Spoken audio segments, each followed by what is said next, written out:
देखिए, निश्चित रूप से वह जनमानस की नब्ज़ को पहचानते थे और हिमाचल के राजनीतिज्ञों में से सबसे वरिष्ठतम थे।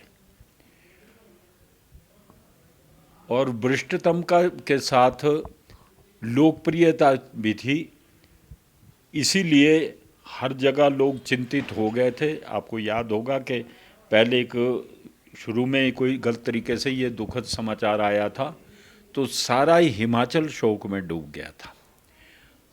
और आज तो स्थिति ऐसी ही है। 6 बार मुख्यमंत्री रहे और जन जन न केवल हिमाचल प्रदेश में लेकिन देश में भी उन्होंने अपनी पहचान बनाई थी, क्योंकि वो स्टील मिनिस्टर भी रहे थे सेंटर में। मतलब उनका बहुत बड़ा राजनीतिक सफर था, विधानसभा से लेकर लोकसभा तक और लोकसभा से फिर पुनः वापस विधानसभा तक। और मुझे लगता है कि हिमाचल प्रदेश में अगर सबसे ज़्यादा राजनीतिक क्षेत्र में रहे हुए लोग हैं तो उनमें से श्रीमान वीरभद्र सिंह जी है, और इनसे वरिष्ठ कोई और रहा नहीं था। सचमुच ये इस प्रदेश के लिए बड़ी क्षति की बात है कि ऐसा एक नेता आज हमारे बीच में से उठ गया है। नहीं, सबसे बड़ी बात उनमें ये थी कि कोई भी व्यक्ति उनके द्वार पर चला जाए उसको सुनते थे।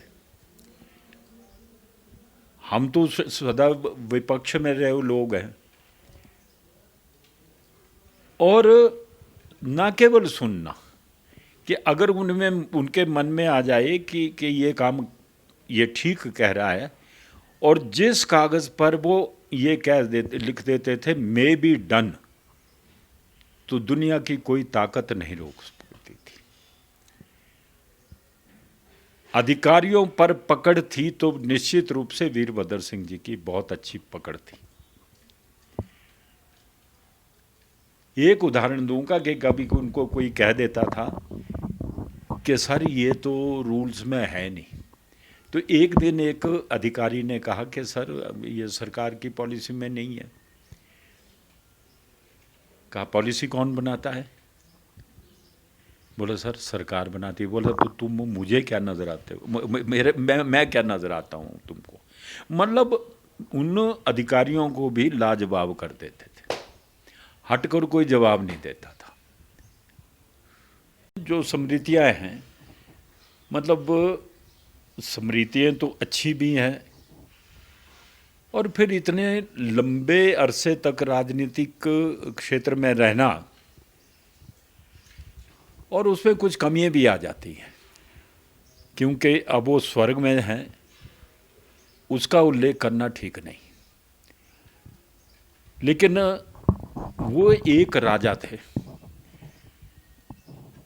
मैं इस दृष्टि से कह रहा हूं कि सचमुच अपने स्वभाव में भी राजा थे। और राजाओं में सबसे बड़ी कमी होती है कि चाटुकार लोग उनको गुमराह कर देते हैं। अदरवाइज वीरभद्र जी अच्छे आदमी थे। जिस बात के लिए आप हिंट कर रहे हैं मुझे, उस बात को मैं आज दोहराना नहीं चाहता हूँ।